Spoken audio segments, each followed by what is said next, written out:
በዘንድሮ የፋሲካ በዓል ወይም የመድኃኒታችን የኢየሱስ ክርስቶስ የትንሣኤ በዓል መላው የሀገራችን ሕዝቦች በሀገር ውስጥና በውጭ ያላችሁ በዓሉ የሰላም፣ የደስታ፣ የብልጽግና እንዲሆን ከልብ እየተመኘው በዓሉን ስናከብር በተለይም በዛሬው ዕለት በዲላ ክላስተር የክላስተር አስተባባሪ አመራሮች ተሰባስበው የሴቶች ክንፍ በማስተባበር ሁላችንም ካለን ለሌሉ ወይም አቅም ላጡ ወገኖቻችን ማዕድ መጋራት አጋርተናል።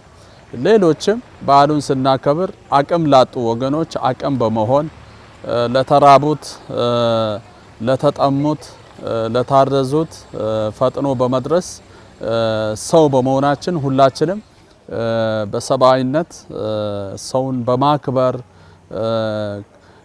ካለው ነገር ለሌሉት ደግሞ በማካፈል በዓሉ እንድናከብር ሁላችንም የድርሻችን መወጣት አለብን እያልኩ ይህ በዓል ለሁላችንም ለሀገር ውስጥም ለውጭ ላሉ ወገኖቻችን የሰላም፣ የደስታ፣ የፍቅር፣ የመቻቻል፣ የአብሮነትና የአንድነት በዓል እንዲሆን እመኛለሁ። አመሰግናለሁ።